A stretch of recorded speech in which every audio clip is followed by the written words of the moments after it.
Hello everyone. तो आज का हमारा टॉपिक है वेक्टर स्पेस। ठीक है, तो वेक्टर स्पेस स्टार्ट करने से पहले देख लेते हैं कि what are vectors and what are scalars. Scalars वो वेक्टर्स होते हैं जिनमें मैग्नीट्यूड होता है and as well as direction होती है।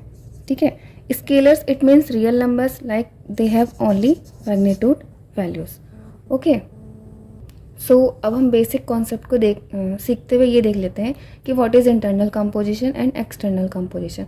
इंटरनल कंपोजिशन क्या होता है? जैसे कि हमारे पास वी एक सेट है, ठीक है, तो अगर इन दोनों के अंदर से हम दो एलिमेंट लेते हैं, if we assume two elements V and U belongs to V, ठीक, देन वी प्लस यू और any operation we will take, अगर कोई सा भी हम ऑपरेशन ले लेते हैं तो इनकी कंपोजिशन भी, इसका आंसर भी, इसकी एलिमेंट भी, जो भी एलिमेंट आएगा वो will also belongs to V, then we can be say that V is closed under addition। ठीक है, इसको हम एक तरीके से क्लोज प्रॉपर्टी भी बोलते हैं। ठीक, एक्सटर्नल कंपोजिशन क्या कहते हैं?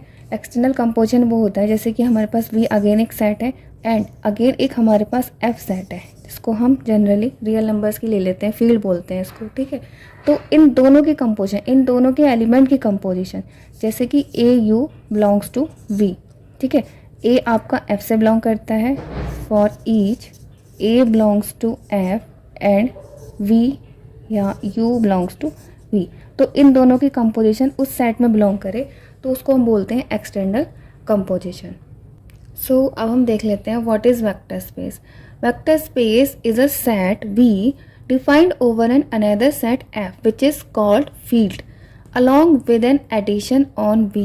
इसका मीनिंग क्या है addition on V? इसका मीनिंग है कि an element U plus V belongs to V for all U V belongs to V।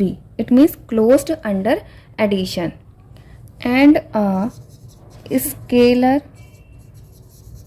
scalar multiplication on V। इसका मीनिंग क्या है? इसका मीनिंग हो गया, it means external composition that is A U belongs to V for each A belongs to F and U belongs to B. ठीक है, scalar multiplication का meaning ये हो गया, सच that the set V also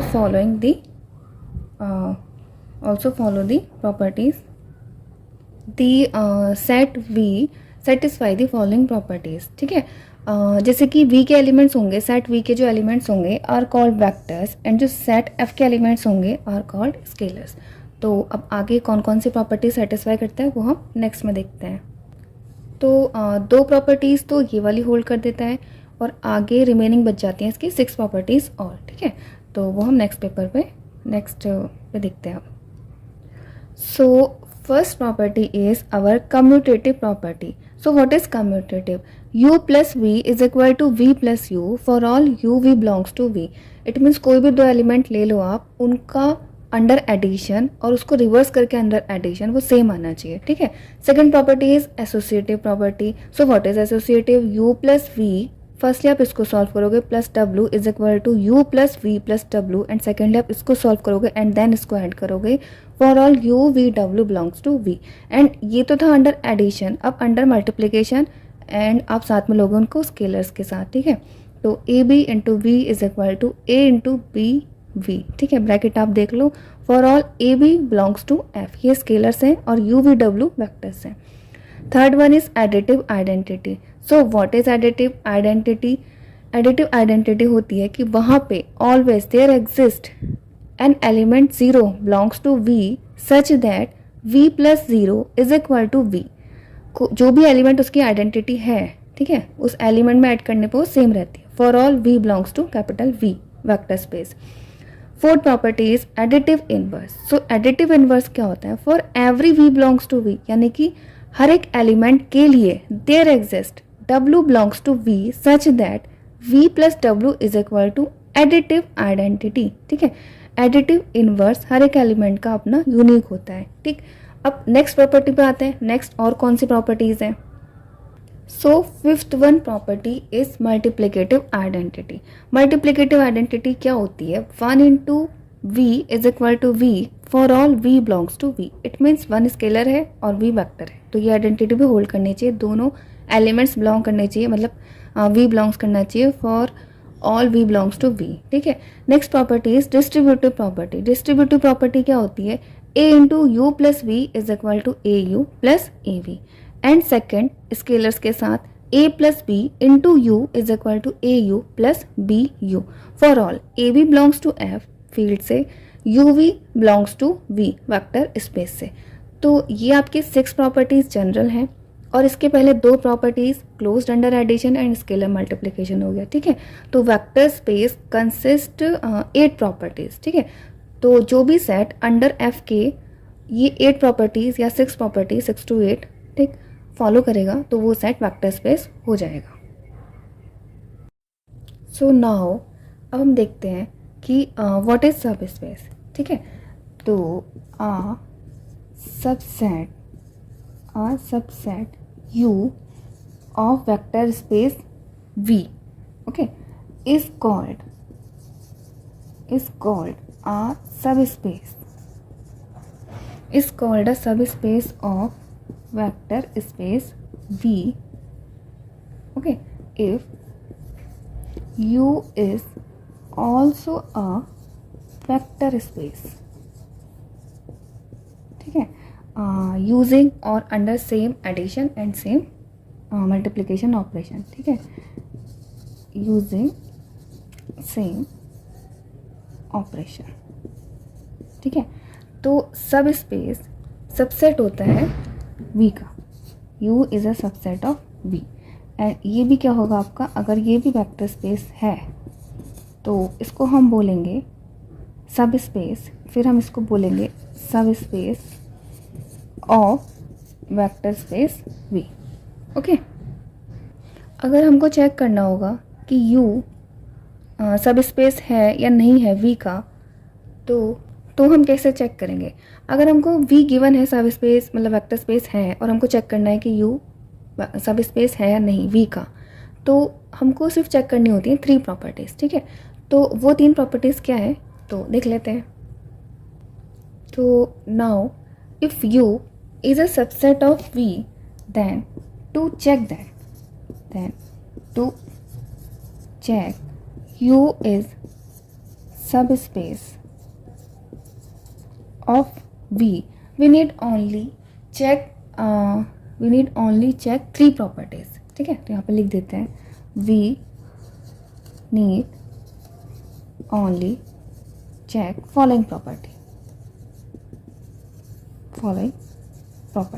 And what are the properties? So first one is additive identity.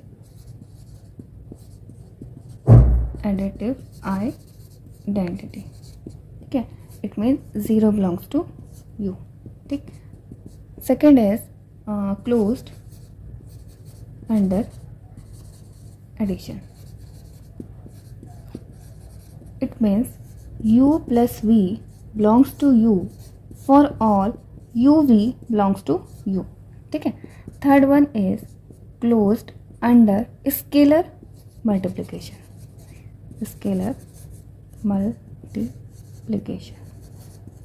ठीक है. That is AU. So that is AU belongs to U for all A belongs to F and U belongs to U. ठीक है. इसी को external composition भी बोलते हैं. तो ये 3 प्रॉपर्टी अगर फॉलो करेगा U सेट के लिए तो सेट U इज कॉल्ड सब space of V. Okay. Show that this set U set of matrices where entries are A0 0 B such that AB belongs to R is a subspace of vector space M2 by 2 R. It means set of all matrices of order 2 by 2. Okay. तो हमको इस set से एक set लिया गया है U, इसको हमें सब स्पेस प्रूफ करना है. ठीक. तो सब स्पेस प्रूफ करने के लिए आपको चाहिए 3 property. First is additive identity. Okay. Second is closed under addition and third one is scalar multiplication. ठीक है, तो कैसे सॉल्व करेंगे? Additive identity. What is the additive identity for 2x2 matrices? 2x2 matrices के लिए एडिटिव आइडेंटिटी होती है 0 0 and 0 0. So clearly this belongs to U. Okay, ये क्यों बिलोंग कर रही है यू में? क्योंकि देखो A and B these entries are belongs to R and these are 0 0 automatically. ठीक है, तो ये आपकी बिलोंग कर रही है 0 0 को.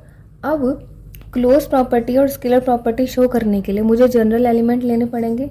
सो take u is equal to a1 0 0 and b1 belongs to u such that a1 b1 belongs to r. Okay, now similarly v is equal to a2 0 0 b2 belongs to u such that a2 b2 belongs to r. ये हम दोनों element खुद से assume कर रहे हैं. ठीक है, now check there addition will belongs to U और नॉट. ओके, तो इनका एडिशन आ गया आपका a1 plus a2 0 0 and b1 plus b2. ठीक है, you know that if a1 and a2 belongs to r then a1 plus a2 also belongs to r and similarly b1 plus b2 also belongs to r. That's why u plus v belongs to u. क्यों belong करा? Because a1 and a2 and b1 plus b2 belongs to r. So u is closed under addition. अब आपकी second property रह गई है, उसको देख लेते हैं. Take any scalar belongs to r and अब इनकी मल्टीप्लिकेशन देखो c एंड u. ठीक है, what is the multiplication? c a1 0 0 and c b1. अब now check this matrix is belongs to u set और not. Okay, so if a1 belongs to r and c belongs to r then their multiplication will also belongs to r. So that's why cu belongs to u. Okay, so this is belongs to u because ca1 and cb1 belongs to r. So u is closed under addition जो पहले हो चुका था and also is scalar multiplication under scalar multiplication. So u is subspace of m2 by 2r. Okay, now come to second question. So next question is which of the following sets of vectors x is equal to x1 x2 x3 in r3 R subspace of R3 और not. हमें check करना है. ठीक है, तो उसका first part है all x such that x1 is greater than equal to 0. It means मैंने एक सेट कंसिडर कर लिया. इस सेट 1 के अंदर R3 के एलिमेंट आ रहे हैं और R3 के एलिमेंट में से वो एलिमेंट आ रहे हैं जिसपे first entry will always greater than equal to 0. ठीक है, तो चेक करते हैं सब स्पेस है या नहीं. सब स्पेस के लिए हमें ये 3 कंडीशन चेक करनी होगी. Identity, closed under addition and closed under scalar multiplication. ठीक है, so we know 0 0 0 belongs to S1. Okay, belong करेगा बिकॉज देखो first entry is equal to 0, तो ये कंडीशन अप्लाई हो रही है, तो that's why belongs to S1. ठीक, टेक 2 आर्बिट्रेरी एलिमेंट. ठीक है, तो फर्स्ट मैंने ले लिया है u1 is equal to x1 x2 x3 belongs to S1. ठीक है, such that x1 is greater than equal to 0. Similarly मैंने u2 एलिमेंट ले लिया है x2, चलो y ले लो, y2 1 2 3, तो y1 y2 and y3 belongs to S1 such that y1 is greater than equal to 0. ठीक है, सो अगर आप इनका एडिशन करोगे, ठीक, एडिशन करोगे तो see x1 is greater than equal to 0 and y1 is greater than equal to 0, तो जो इसका रिजल्टेंट आएगा u1 plus u2 plus u2 में order pair corresponding elements add कर दो, x2 plus y2 and x3 plus y3. ठीक है, अब आपको देखना है ये बिलोंग कर रहा है S1 में या नहीं कर रहा. If x1 is positive and y1 is positive then their addition will always positive, so that's why it is belongs to S1. क्यों बिलोंग कर गया? Because x1 plus y1 is greater than equal to 0, ठीक है। But the condition is third वाली, ठीक। Third वाली check करते हैं कि फॉलो करेगा या नहीं करेगा, ठीक है। टेक अ स्केलर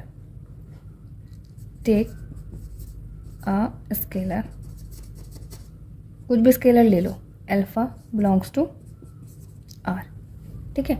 अगर आप अल्फा की u1 से मल्टीप्लाई करते हो, ठीक है, तो एलिमेंट आता है आपके पास alpha x1, alpha x2 and alpha x3, ठीक। अब आपको चेक करना है कि ये बिलोंग करेगा S1 में और नॉट, ठीक है। इफ अल्फा इज पॉजिटिव, क्योंकि अल्फा तो रियल से आ रहा है, तो रियल से आ रहा है तो ये पॉजिटिव नेगेटिव कुछ भी हो सकता है। अगर ये पॉजिटिव है तो ये पॉजिटिव होगा, अदरवाइज अगर अल्फा निगेटिव है तो ये एलिमेंट क्या हो जाएगा आपका? निगेटिव हो जाएगा। तो यहाँ से क्या हो गई? कंडीशन आपकी 2 पार्ट्स में डिवाइड हो गई। It means what? If we take alpha is equal to -1, ठीक है। अब -1 के किसी भी एलिमेंट से मल्टीप्लाई कर लो, 1 2 3, क्या आंसर आएगा आपके पास? -1, -2 एंड -3। अब बताओ क्या ये एलिमेंट S1 में बिलोंग कर रहा है? नहीं कर रहा, तो does not belongs to S1। So to disprove any set is a subspace or not, तो ये आपका हो गया एक काउंटर एग्जाम्पल। तो आप सेलेक्ट किया करो काउंटर एग्जाम्पल, अदरवाइज जनरल वे से प्रूव करोगे तो थोड़ा लॉन्ग हो जाएगा। तो आप क्वेश्चंस में सिर्फ इतना शो करके बोल सकते हो, so S is not subspace, ठीक है। S1 here set is S1, okay. So next part देख लेते हैं। So now next part is S2 is our x1 x2 x3 such that x1 plus 3x2 is equal to x3। ये condition given है, ठीक है। Clearly 0 element belongs to S2। Now take 2 arbitrary element. 2 arbitrary element हम इसमें से लेंगे। अगर S2 से ले रहे हैं तो 2 कंडीशन ये ऑलवेज सेटिस्फाई कर रहे होंगे, ठीक है। Now take their addition, okay. So their addition belongs to S2 because x1 plus y1 and 3 times of second entry is equal to x3 plus y3। कैसा है ये? देखो x1 plus 3x2 is equal to x3 and next one is y1 plus 3y2 is equal to y3। तो ये condition follow हो गई, that's why belong कर गया S2 में, ठीक है। Now for third condition take a scalar alpha belongs to R, alpha u1 is equal to, ठीक है। अब ये बिलोंग करेगा S2 में या नहीं करेगा, चेक कर लो। तो कितना हो जाएगा आपके पास? Alpha x1 plus 3 times of alpha x2, ठीक है। यहाँ पे देखो alpha x1 plus 3 times of alpha x2, alpha common लोगे तो क्या आ जाएगा आपके पास? Alpha x3। तो सेटिस्फाई कर रहा है, इसलिए आपका बिलोंग कर गया S2 में। सो S2 is a subspace of R3, okay. Now move to next part. Next set is our x1 x2 x3 such that x2 is equal to x1 का होल स्क्वायर, ठीक है। So particular solve करते हैं, ठीक। तो particular में इसके example लो, C 1, 1, 1 belongs to S3 because 1 is equal to 1 का square, x1 is equal to x2 is equal to x1 का स्क्वायर, ठीक है। ऐसे आप नेक्स्ट एलिमेंट ले लो, x1 ले लो 2, ठीक है। x2 क्या है? 2 का square, it means 4 belongs to S3, okay. Since 4 is equal to 2 का square, x2 is equal to x1 का square, okay. Now take their addition, ठीक है। इनका एडिशन लो, 1 1 1 plus 2 4 1 is equal to what? 3 5 and 1, ठीक है। अब देखो क्या इनका रिलेशन अभी भी फॉलो हो रहा है, यही वाला। So does not belongs to S3 because 5 is not equal to 3 की square. So this set is not closed under addition. So S3 is not closed under addition. So S3 is not subspace, okay. So to disprove any subspace आपको बस एक counter example की ज़रूरत होती है। आपका question यहाँ पे कंप्लीट हो गया है, ठीक है। Now next move to the next question. So next question is our x1 x2 x3 such that x1 into x2 is equal to 0। It means इसमें ऐसे एलिमेंट आ रहे होंगे जिनके स्टार्टिंग की 2 एंट्रीज का मल्टीप्लीकेशन क्या है? 0 है, ठीक है। So take 2 particular example. First आप टेक कर लो 1 0 2 बिलोंग्स टू S4, ठीक है. And now second element consider कर लो 0 1 and 1 belongs to S4. Okay, now take their addition. Okay, 1 1 and 3. Does this element belongs to S4? देखो, आप इनके मल्टीप्लाई करोगे तो क्या 0 आ रहा है, ये कंडीशन फॉलो हो रही है. Because this condition is not satisfy for this element, so this element does not belongs to S4. So S4 again is not closed under addition, so S4 is not subspace. Okay, so now next question is x1 x2 x3 such that x2 is rational. ठीक है, आपको x2 को rational लेना है और कोई भी element इसमें बिलोंग कर जाएगा. ठीक है, so this element also belongs to S5 because 0 is rational and S5 is मतलब ये वाला एलिमेंट भी बिलोंग करेगा S5 में. ठीक है, नाउ टेक देयर एडिशन. ठीक, इनका एडिशन 1 0 2 प्लस 0 1 एंड 1. ठीक है, इनका जो एडिशन है, क्या एडिशन भी बिलोंग करेगा? सो चेक, ये भी रेशनल है एंड ये भी रेशनल है. ठीक है, और अगर आप इनका एडिशन लोगे तो वो भी रेशनल ही आएगा, इसलिए वो बिलोंग कर जाएगा S5 में. ठीक, so S5 is closed under addition. ठीक है, अब अंडर स्केलर मल्टीप्लिकेशन और देख लेते हैं. जब आप मल्टीप्लाई करते हो, ठीक है, देखो टेक स्केलर, अगर बाहर का scalar, if you take scalar a rational number, ठीक है, एंड रेशनल नंबर की मल्टीप्लिकेशन रेशनल नंबर से करोगे तो रेशनल आ जाएगा. But what if you take scalar √2 belongs to Q? सो Q नहीं R लो, क्योंकि ये आपके रियल फील्ड से आते हैं. ठीक है, सो √2 इंटू एनी वन स्केलर से मल्टीप्लाई कर दो. चलो 1 1 से ले लेते हैं. ठीक है, 0 पे तो बिलोंग नहीं, मतलब फॉलो नहीं करेगा. ठीक, इज इक्वल टू क्या आएगा आपका आंसर? √2 एंड √2. सो क्या अभी भी ये वाला एलिमेंट S5 में बिलोंग कर रहा है? नॉट. ओके, क्यों बिलोंग नहीं कर रहा? बिकॉज इसकी जो सेकेंड एंट्री है इज नॉट रेशनल. ठीक है, so this element does not belongs to S5. So S5 is close under addition तो हो गया, but S5 is not close under scalar multiplication. So S5 again is not a subspace. Okay, so next question is next set है S6 is equal to x1 x2 x3 such that x1 square plus x2 square plus x3 square is less than is equal to 1. ठीक है, so take two particular examples. So one is 1 0 0 and other one is 0 1 by 2 and 0. Both are belongs to S6 because square of these entries, sum of square of these entries is less than is equal to 1. Okay, so if we adding these two elements, okay, so add करते हैं 1 0 0 plus 0 1 by 2 0. Okay, so what will you get? 1 1 by 2 and 0. ठीक है, now check this element belongs to S6 or not. Okay, so 1 square plus 1 by 2 square and plus 0 square. ठीक है, what will you get? 1 plus 1 by 4. Okay, so कितना आ गया आपका ये? 5 by 4. Okay, this 5 by 4 is greater than 1. So this element is not belongs to S6. Okay, or you can take another example like scalar take करो आप, 5 की multiply करो इस element से. ठीक है, ये क्या आ जाएगा answer? 5 0 0. Again sum of square of these entry is not less than is equal to 1. So this element is not belongs to S6. So S6 is not closed under addition and scalar multiplication. So S6 is again not subspace.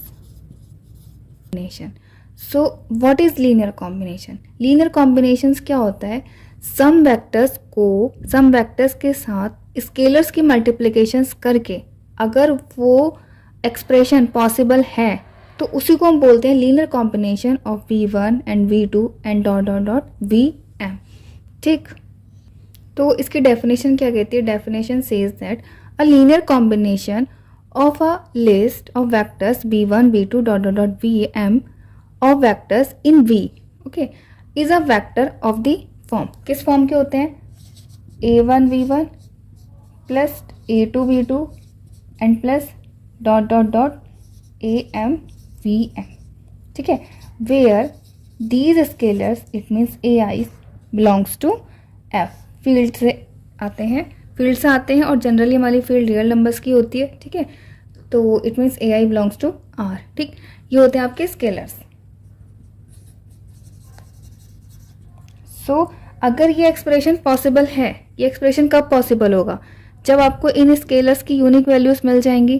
ठीक है, तो जैसे ही scalars की unique values मिल जाएंगी तो कोई भी vector in V1 V2 and dot dot Vm के लीनियर कॉम्बिनेशन में एक्सप्रेस किया जा सकता है. ठीक है, तो इसके एग्जाम्पल देख लेते हैं. तो हमारा एक एग्जाम्पल है कि जैसे कि हमारे पास ये वेक्टर है. ठीक है, इसको हमें एक्सप्रेस करना है is a linear combination of this vector and this vector. ठीक है, तो अगर ये लीनियर कॉम्बिनेशन की फॉर्म में एक्सप्रेस हो सकता है, ठीक, तो हम इसको एक एक्सप्रेशंस के थ्रू ले लेते हैं. ठीक है, इफ पॉसिबल. ठीक, v is equal to 17 minus 4 2 and v1 is equal to 2 1 minus 3 and v2 is equal to 1 minus 2 4. Okay, then we need to find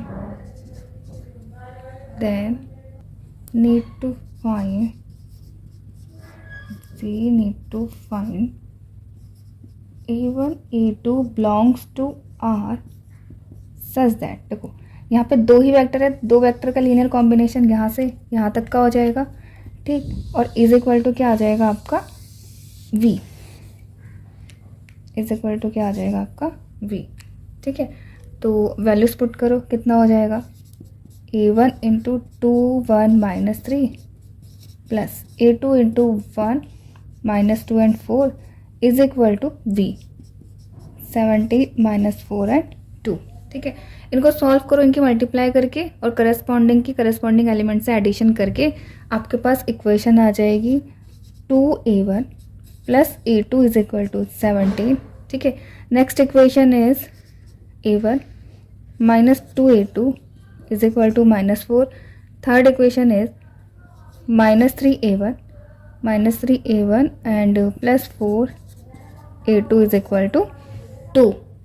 तो जब हम इनको सॉल्व करेंगे, by solving we get A1 is equal to 6 and A2 is equal to 5. तो अगर हमको ये दो वैल्यूज़ मिल पा रही है, ठीक है, we get the values of scalar, then V. इस V को हम क्या लिख सकते हैं? अब हम इस V को लिख सकते हैं 17 minus 4 and 2 can be written as 6 into 2 1 minus 3.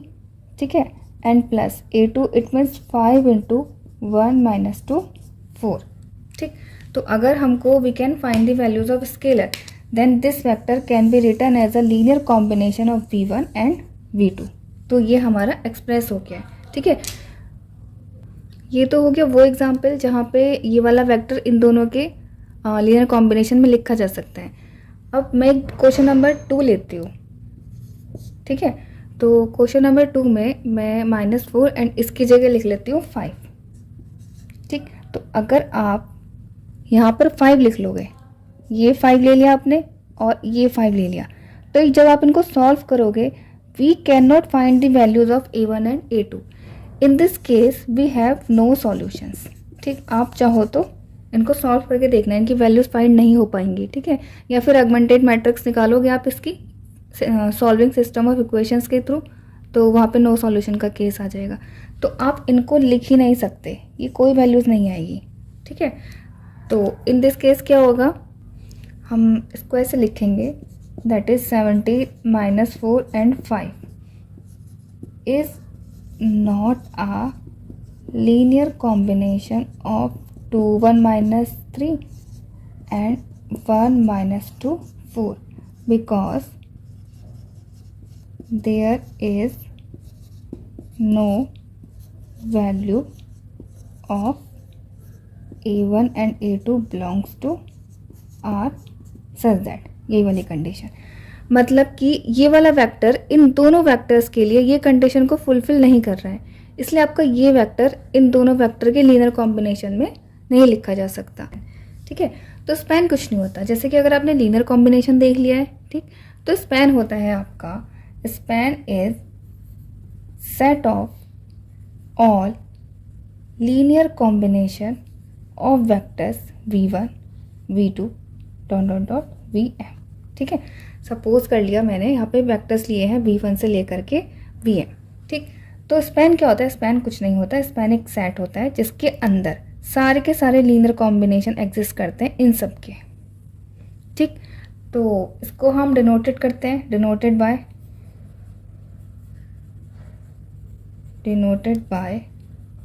Span of v1 v2 ... vm, ठीक है। अगर मैं इसको मैथमेटिकली डिनोट करूं तो मैथमेटिकली क्या डिनोट करूंगी कि span of v1 ... vm is equal to set of linear combination of v1 से लेके vm तक, तो इनका लीनियर कॉम्बिनेशन क्या होगा, a1 v1 plus a2 v2 ... am vm, ठीक है। वेयर ये जो AIs हैं ये कहाँ से बिलोंग कर रहे होंगे, हमारी फील्ड से, ठीक।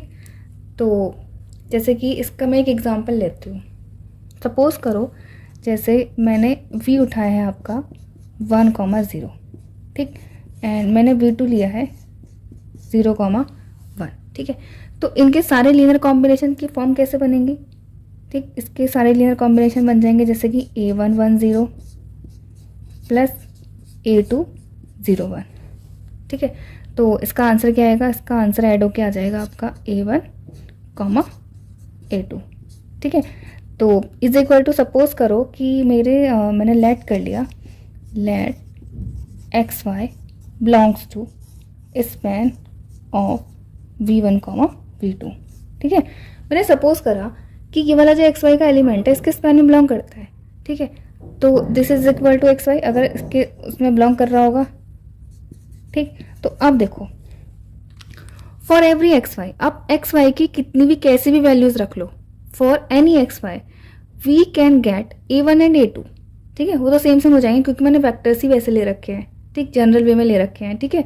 तो अगर आपको कॉमनली चेक करना है, जैसे आपके वेक्टर्स कुछ भी होते हैं, ठीक, तो if we get for xy values, if we get a1 a2 for every xy, ठीक, तो जितने भी आपके लीनियर कॉम्बिनेशंस बनेंगे वो एलिमेंट उसके अंदर बिलोंग कर जाएगा। इसका मतलब अगर आपको चेक करना है, अच्छा चेक करो, चेक, चलो मैं एक जनरल एग्जांपल लेती हूँ, 2 3 belongs to span of v1 and v2, क्या ये इसके अंदर बिलोंग कर रहा है, तो ये इसके अंदर बिलोंग कर रहा है। क्यों बिलोंग कर रहा है, क्योंकि हम 2 3 को लिख सकते हैं 2 into v1 it means 1 0 plus 3 into v2, ठीक है। तो देखो ये इसमें बिलोंग कर रहा है, तो ये 2 3 भी इसके अंदर बिलोंग कर जाएगा।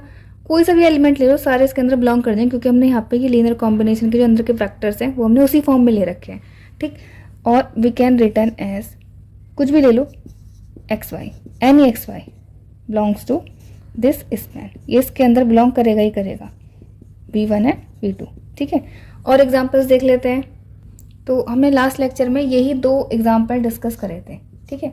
तो ज़रा इन दोनों एग्जाम्पल को चेक करके मुझे बताओ। देखो इन दोनों वेक्टर के लीनियर कॉम्बिनेशन को रख करके हमें ये वेक्टर मिल रहा है, ठीक है। तो इस वेक्टर का जो लीनियर कॉम्बिनेशन बना है, तो मुझे एक बात बताओ, क्या ये 17 - 4 2 इसके स्पैन में बिलोंग करेगा या नहीं करेगा, स्पैन ऑफ 2 1 - 3 एंड 1 -2 एंड 4, ठीक है। तो ये इसके स्पैन में बिलोंग करेगा। क्यों करेगा? क्योंकि ये जो एलिमेंट है, ये जो वेक्टर है, ये इन दोनों के लीनियर कॉम्बिनेशंस को फॉर्म कर रहा है, ठीक है। ऐसे ही इन एग्जाम्पल 2, इस वाले एग्जाम्पल में देखो, क्या ये इसके स्पैन में बिलोंग करेगा? 17 -2 एंड 5 क्या बिलोंग करेगा इसके स्पैन में? 2 1 -3 एंड 1 -2 एंड 4। ये इसके स्पैन में बिलोंग नहीं करेगा। क्यों नहीं करेगा? क्योंकि इन दोनों के वेक्टर से जो आपका लीनियर कॉम्बिनेशन बन रहा है, आपको कोई भी A1 A2 बिलोंग, मतलब A1 A2 जो बिलोंग करते हैं आपसे, वो इसमें मिल नहीं पा रहे हैं, जो रियल होते हैं, ठीक है। तो ये वाला जो एलिमेंट है इसके स्पैन में बिलोंग नहीं करेगा, क्योंकि ये एलिमेंट इनके लीनियर कॉम्बिनेशन को फॉर्म नहीं कर रहा है, ठीक है। तो स्पैन क्लियर हो गया। नहीं तो हम एक और एग्जाम्पल देख लेते हैं। तो अब इस क्वेश्चन में हमको एनालाइज करना है कि क्या ये वेक्टर इन दोनों के स्पैन में बिलोंग करेगा, ठीक है। अगर ये बिलोंग करता है, ठीक है, इफ दिस विल बी सो, अगर ये बिलोंग करता है तो हमें क्या करना पड़ेगा? वी कैन हमको फाइंड करने पड़ेंगे स्केलर्स 2 जो इनके लीनियर कॉम्बिनेशन को ये वेक्टर फॉर्म कर रहा है, ठीक है। तो हम ले लेंगे late A1 A2 belongs to F, ठीक है। Now examine A1 V1 plus A2 V2 is equal to 3 -4 2। क्या हमको A1 A2 की ऐसी वैल्यूज़ मिल पा रही है? तो रख के देख लेते हैं, जब पुट करेंगे तभी पता चलेगा। A1 तो आपका स्केलर है, V हो गया आपका 150 प्लस A2 अगेन स्केलर है, V2 हो गया आपका 1 -1 1, ठीक है। और 3 -1 है 2, ठीक। इसकी इक्वेशंस बना लो, कितनी हो जाएंगी? A1 plus A2 is equal to 3, ये हो गया आपका 5A1 माइनस का A2 इज इक्वल टू -1, और ये 0 हो गया, और यहाँ से हो गया A2 इज इक्वल टू 2। देखो क्या ये सॉल्व हो पा रही है? देखो A2 अगर 2 है तो यहाँ पे वैल्यूज़ रखो। A1 कितना आ जाएगा आपका? 1 आ जाएगा, यहाँ से A1 1 आ जाएगा, और यहाँ से क्या आएगा? ये देख लो सेटिस्फाई कर रहा है नहीं कर रहा है। 2 यहाँ पे पुट करो तो 2 और 5 × 1, 5 - 2 कितना होता है? 3 होता है। तो क्या ये सेटिस्फाई कर रहा है? नहीं कर रहा है। तो this system does not have any solutions, ठीक है। ये आपका हो गया नो सॉल्यूशन का केस, ठीक, क्योंकि यहाँ पर कोई भी फाइनाइट A1 एंड A2 नहीं मिल रहा है, ठीक है। We can not find these scalars, ठीक है। तो क्या ये अब इसके स्पैन में बिलोंग कर रहा है? तो आपका आंसर हो गया नो, ठीक है। It means 3 -4 2 does not belongs to this span of S. It is linearly dependent vectors. We have a vectors v1 v2 ... vn. It means हमारे पास एक सेट होगा या वेक्टर्स होंगे, ठीक है। कहाँ से आ रहे होंगे? वो वेक्टर स्पेस से आ रहे होंगे। इस कॉल्ड लीनियरली डिपेंडेंट, वो डिपेंडेंट कहलाएंगे। कब कहलाएंगे? If there exist scalars A1 A2 AN, ठीक है। सच दैट, किस टाइप से हमारे पास ये कंडीशन होगी या फिर ये एक्सप्रेशन होगा, that is called linear combination, ठीक है। Linear combination that is A1 V1 plus A2 V2 plus ... AN BN is equal to 0। अगर ये एक्सप्रेशन है and if not all scalars is equal to 0 then vectors is called linearly dependent. It means what? हम ये conditions तो लेके चलते हैं, that is summation AI BI is equal to 0 and I goes to 1 to N, ठीक है। If इस expression को हम सॉल्व करेंगे, if we are checking vectors that is linearly dependent or not, ठीक है। तो हम ये एक्सप्रेशन एज्यूम करके चलेंगे। If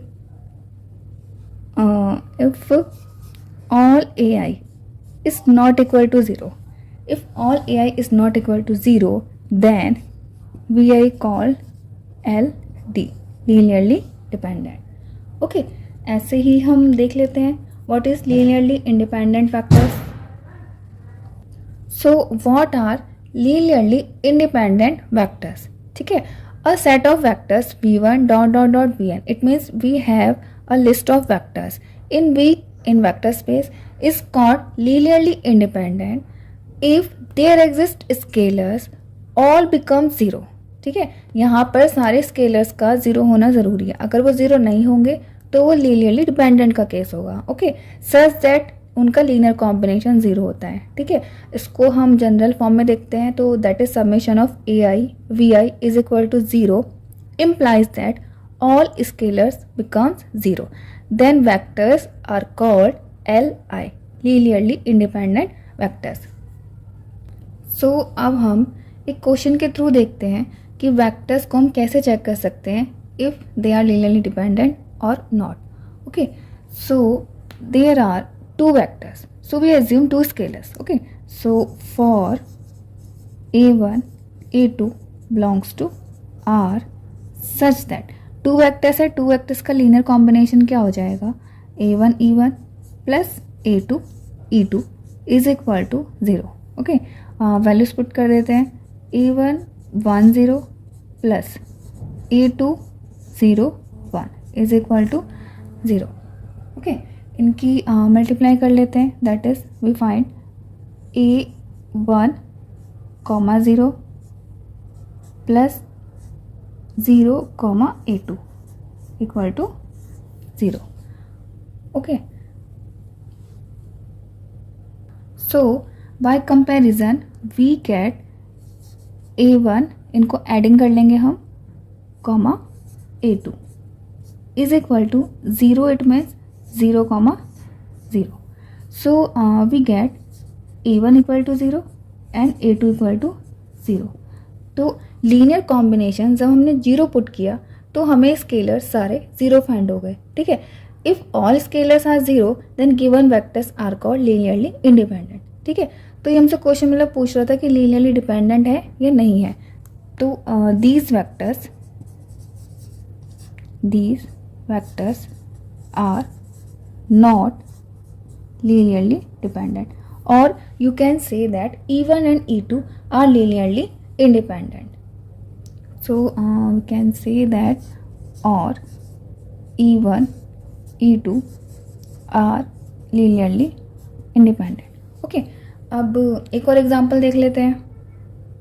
So our next question is determine vectors E1 is equal to 1 0, E2 is equal to 0 1 and E3 is equal to 2 3 are linearly dependent or not. Okay, here are three vectors. So we take a1 a2 a3, three scalars belongs to R such that their linear combination, that is a1 e1 plus a2 e2 plus a3 e3 is equal to 0. ठीक है, यहाँ पर हमने e1 की value और e2 की value और e3 की वैल्यू पुट कर दी, इज इक्वल टू 0 इक्वेट कर दिया. ठीक है, इनको जब हमने ऐड किया तो we get a1 plus 2a3, okay, a2 plus 3a3 is equal to 0 0. ठीक, by comparison we will get two equations. Okay, that is one equation is a1 plus 2a3 is equal to 0, second equation is a2 plus 3a3 equal to 0. ठीक है, now we have two equation in 3 variables. जब भी आपके पास 3 variables होते हैं तो we have to 3 condition, हमारे पास 3 conditions ही होनी चाहिए, तभी वहाँ पर यूनिक सॉल्यूशंस हमें फाइंड होते हैं. ठीक है, अच्छा इसके ऑगमेंटेड मैट्रिक्स बना लेते हैं टू फाइंड देयर सॉल्यूशंस. ठीक, तो इसकी ऑगमेंटेड मैट्रिक्स क्या हो जाएगी, यहाँ पे कोफिशिएंट लो, a1 का कोफिशिएंट 1 है, a2 का कोफिशिएंट 0 एंड a3 का 2 है. ठीक है, और बी मैट्रिक्स का ए है. ठीक, सेकेंड रो का एलिमेंट क्या हो जाएंगे, 0, a1 का कोफिशिएंट 0, a2 का 1, a3 का 3 एंड अगेन 0. ठीक है, देख लो यहाँ पर तो आप रैंक डायरेक्टली फाइंड कर सकते हो क्योंकि ये ऑलरेडी रिड्यूस्ड फॉर्म में है, रो इक्विवेलेंट फॉर्म में है. ठीक है, तो जो इस वाले को मैट्रिक्स ए की रैंक है वो 2 है एंड कंप्लीट की भी रैंक 2 है and they are less than 3 number of variables. ठीक है, तो यहाँ पे क्या हो गया आपके मैनी सॉल्यूशंस एग्जिस्ट. ठीक, these equations have many solutions. तो जब यहाँ पे मैनी सॉल्यूशन एग्जिस्ट कर रहे हैं, ठीक है, तो a1 a2 a3 का केस डिपेंडेंट आ जाता है. डिपेंडेंट का इसमें वहाँ पे बहुत सारे सॉल्यूशंस आ जाते हैं. They are not unique and not gives all equal to 0. Here जो ai की वैल्यूज है वो इज नॉट इक्वल टू 0 है. ठीक है, वैन सारे स्केलर्स की वैल्यू 0 नहीं है, कोई ना कोई स्केलर्स की वैल्यू पर्टिकुलरली एक नंबर आ जाए तो आपके वेक्टर्स कैसे हो जाते हैं, लीनियरली डिपेंडेंट. तो यहाँ पर जो वेक्टर्स का केस आया, ये कैसा केस आया आपका, लीनियरली डिपेंडेंट का.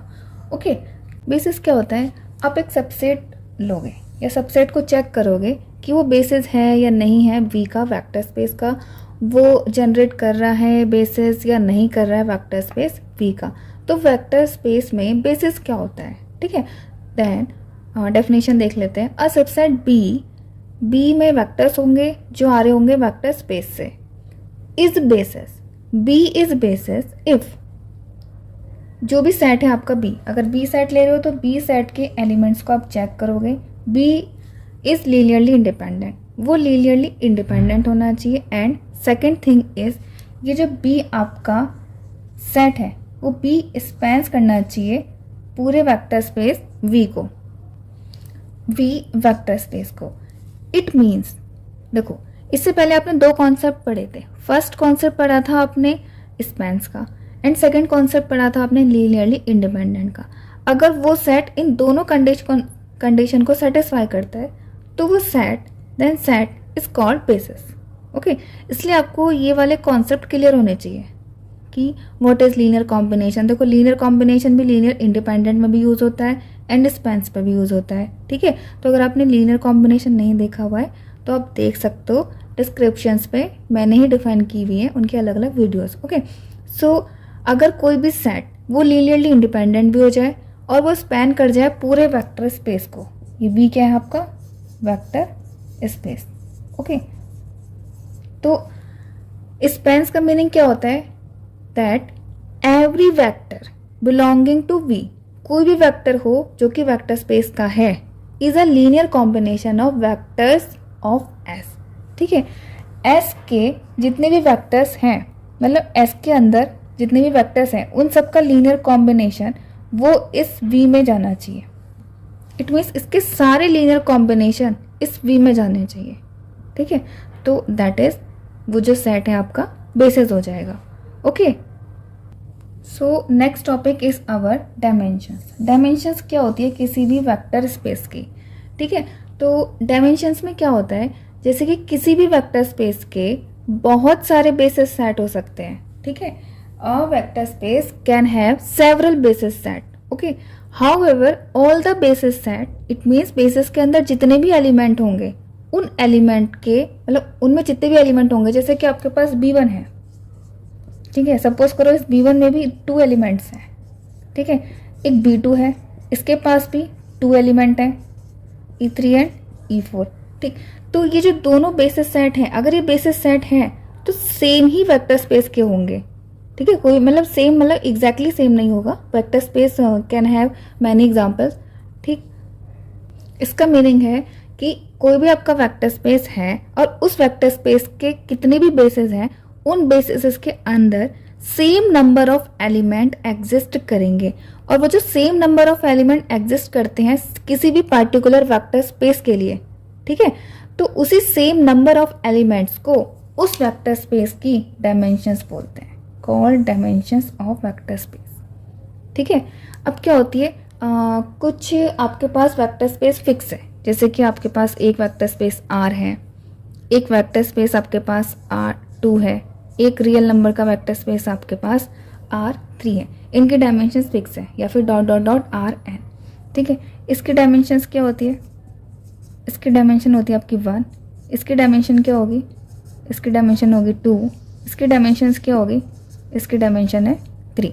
इट मीन्स इसके बेसिस सेट में एक ही एलिमेंट एग्जिस्ट करेगा, इसके बेसिस सेट में 2 एलिमेंट एग्जिस्ट करेगा, इसके बेसिस सेट में 3 ही एलिमेंट एग्जिस्ट करेंगे। जैसे कि इसका एग्जांपल सपोज कर लो आप, ये 2 एलिमेंट है, ठीक है।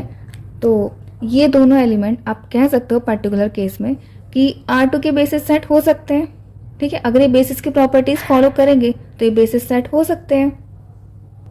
ओके, तो डायमेंशन क्लियर हो गया। डायमेंशन क्या होती है, number of element in a basis of vector space, ठीक है। तो अब हम बेसिस और डायमेंशन से रिलेटेड कुछ एक दो नोट या स्टेटमेंट देख लेते हैं। So first note is, any set, आपके पास कोई सेट है, चलो मतलब कुछ भी सेट है, उसके अंदर कोई भी आपके पास एलिमेंट्स हैं, ठीक है, more than n vectors, n vector से ज़्यादा अगर उसके अंदर एलिमेंट्स हैं, इट मीन्स जैसे कि उसके अंदर एलिमेंट हैं U1 U2 up to UN+1, ठीक है, अगर आपके पास ये सेट है मोर देन n वेक्टर्स का, और बात कर रहे हैं हम इन Rn वेक्टर की, वेक्टर स्पेस की, ठीक है, तो वो ऑटोमेटिकली लीनियरली डिपेंडेंट सेट होता है and you can check it. ठीक है, इसका एग्जांपल देख लो, B is equal to E1 E2 E3।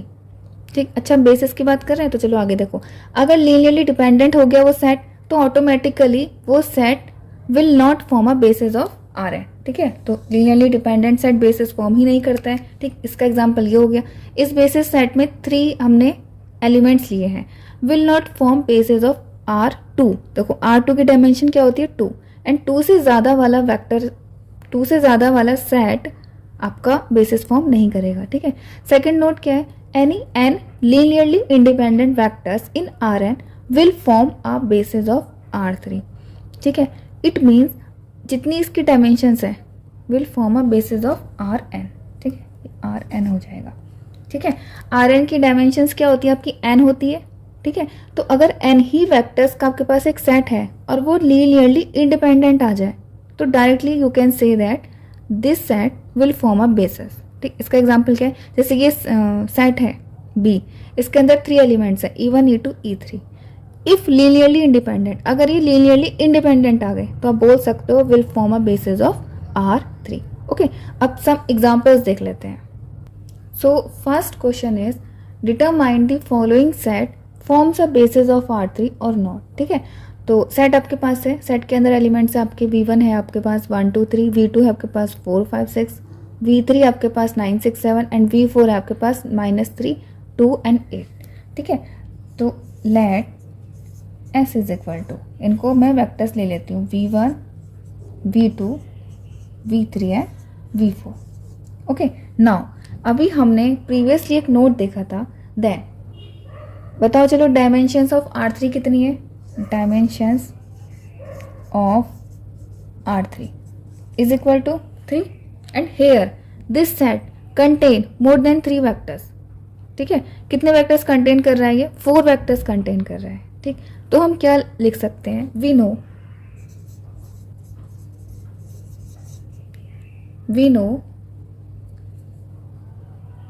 4 vectors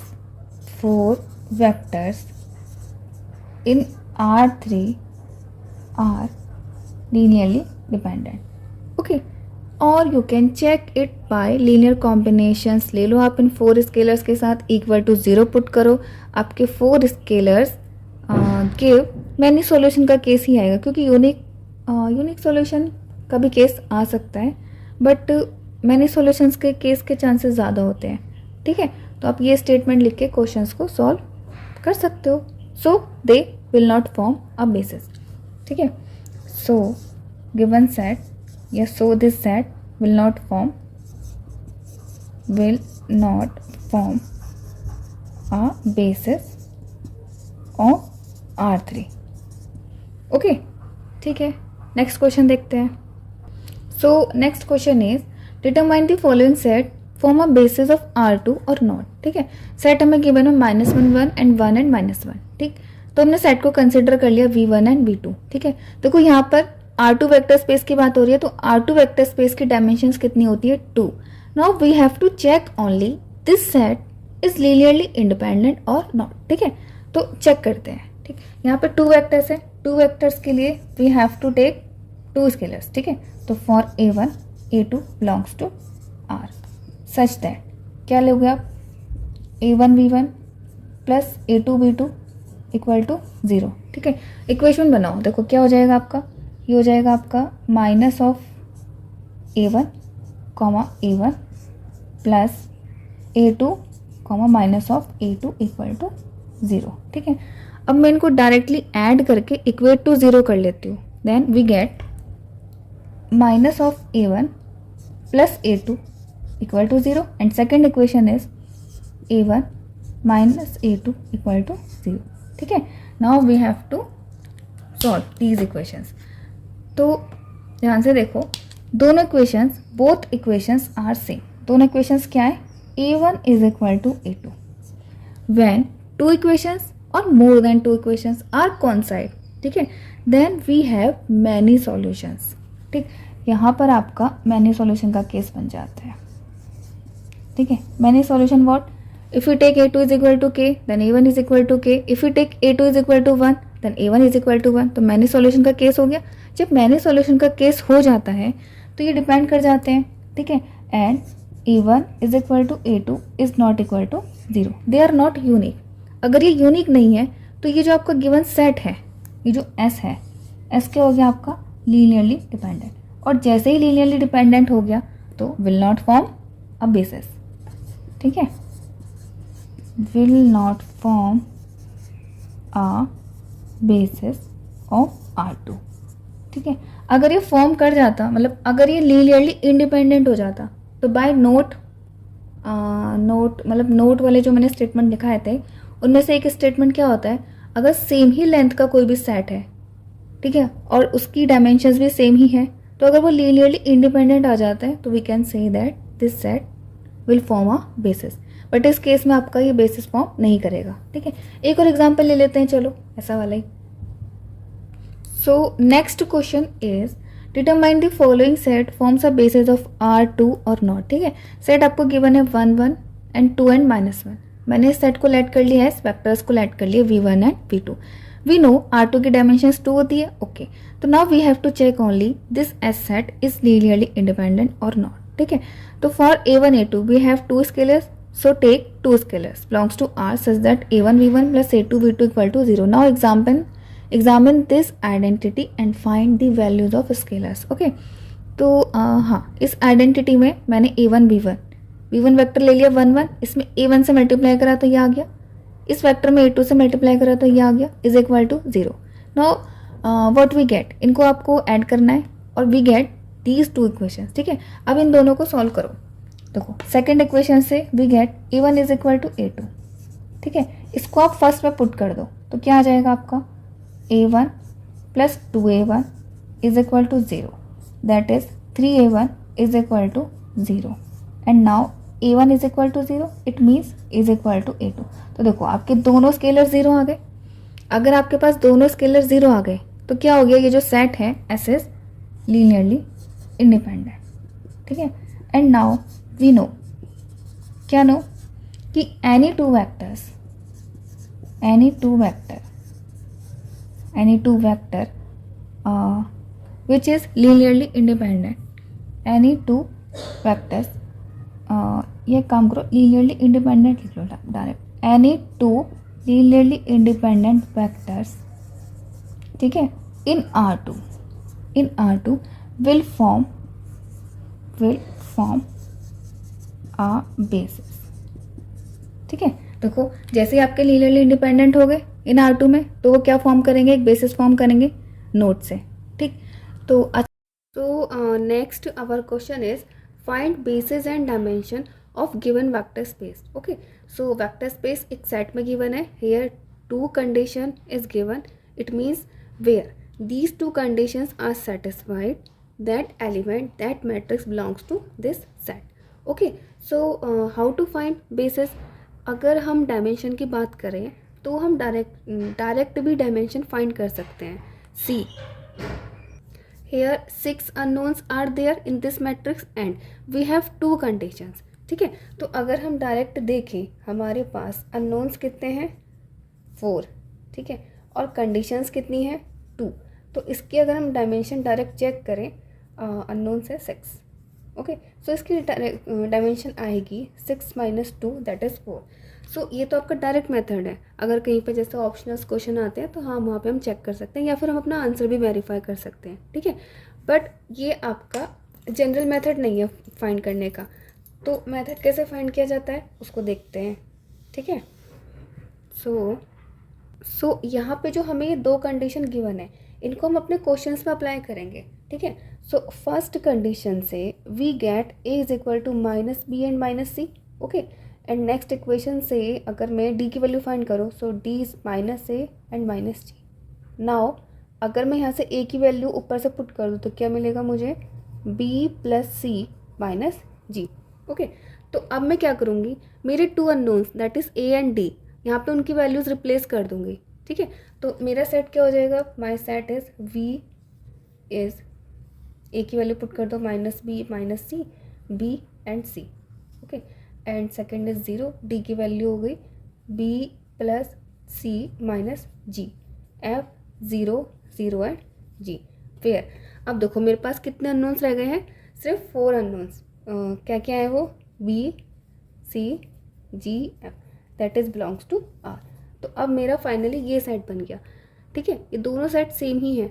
अब मुझे क्या करना है, जितने भी मेरे पास अननोन्स गिवन हैं उनको मैं सेपरेट एक मैट्रिक्स के बाहर ले लूँगी। इट मीन्स मैं उनको लीनियर कॉम्बिनेशंस में लिखने की कोशिश करूँगी अपने अननोन्स को लेकर के, ठीक है। तो वी कैन रिटर्न एज, ठीक है, लिखने का तरीका क्या होता है, जितने भी आपके अननोन्स हैं पहले उनको इस टाइप की फॉर्म में लिख लो, B C G and F if we can return as, ठीक है। अब हम फाइंड करेंगे कि इनके इनसाइड में क्या रिमेनिंग रह गया है, ठीक है। तो अगर मैं बी कॉमन लूँ, बी आउटसाइड लूँ, तो मेरे पास क्या रिमेनिंग टर्म्स बचेगा, देखो यहाँ पे बी कॉमन है so -1, here is B so 1 is, यहाँ पे नो बी इज, तो यहाँ पे क्या रह जाएगा आपका 0 एंड सेकेंड में अगेन 0 0, यहाँ पे 1 आएगा, फिर यहाँ पे क्या हो जाएगा 0 0 एंड 0, ठीक है। अब मैं सी कॉमन ले रही हूँ तो सी मेरा उसी एंट्री से बाहर आएगा जहाँ पर सी अवेलेबल होगा, ठीक है, और अदर एंट्रीज बिलोंग्स टू 0। ये बी ये सी कहाँ पे जाएंगे आपके, नेक्स्ट में आते रहेंगे, ठीक है। तो अगर मैं सी कॉमन लूँ तो क्या हो जाएगा, -1 0 1 0 1 0 0 0 एंड 0, ठीक है। If I am taking G outside then what will be the remaining terms, यहाँ पे हो जाएगा आपका 0 0 0 0 -1 0 0 0 and 1, okay. If we take f, so what will be the remaining term, 0 0 0 0 0 1 and 0 0 0, okay, correct. now अगर ये element में fix कर लूँ, ठीक है, इन एलिमेंट्स को मैं इसको मैं v1 लेट कर लेती हूँ, इस एलिमेंट को कंप्लीट एलिमेंट को v2 लेट कर लेती हूँ, इस कंप्लीट मैट्रिक्स को v3 लेट कर लेती हूँ, और इस कंप्लीट मैट्रिक्स को v4 लेट कर लेती हूँ। तो देखो ये जो v सेट है हमारा, दीज 4 एलिमेंट से पूरा जनरेट हो जाएगा। If we put different values of B C G F we get different element and that belongs to v, okay. So now here 4 elements, that is v1 v2 v3 v3 are generating element are spanning v, okay. So we can return as now v1 v2 v3 and v4, ये कैसा set हो जाएगा, are spanning, what spanning, क्या span कर रहा है ये हमारा, वी सेट स्पैन कर रहा है। और अगर मैं यही 4 एलिमेंट्स अपने चेक करूँ दैट आर इंडिपेंडेंट और नॉट, ठीक है, तो मैं क्या करूँगी, इन 4 एलिमेंट्स का लीनियर कॉम्बिनेशन चेक करूँगी। अगर आप यहीं पे देखो, सपोज करो मैं यही लीनियर कॉम्बिनेशन के लिए यही स्केलर्स पुट कर रही हूँ, ठीक है, तो अगर आप यही स्केलर्स को लीनियर कॉम्बिनेशन को जब आप कंबाइन करोगे तो यही फॉर्म मिलेगी, ठीक है। अब इसको हम डायरेक्ट किससे कंपेयर करते हैं, इंडिपेंडेंट के लिए 0 मैट्रिक्स से कंपेयर करते हैं, तो सी देखो b is equal to 0, c is equal to 0, f is equal to 0 आ जाएगा and g is equal to 0। तो बाय चेकिंग दिस सेट, ठीक है, दीज वेक्टर्स आर इंडिपेंडेंट। तो मैं यहाँ पे क्या लिखूँगी, and this set v1 v2 v3 v4 are linearly independent also, ठीक है। तो बेसिस के लिए मेरी दोनों कंडीशंस फुलफिल हो गई। It means what, this set is a basis for v, okay. सो क्या हो जाएगा, सो v1 v2 v3 v4 is basis for v, okay. Now what is dimension, dimension is number of element in a basis set, ठीक है। तो dimension of v कितनी हो जाएगी, 4, ठीक। तो अगर आपको क्वेश्चंस वीडियो समझ में आ रही है तो लाइक करते रहिए।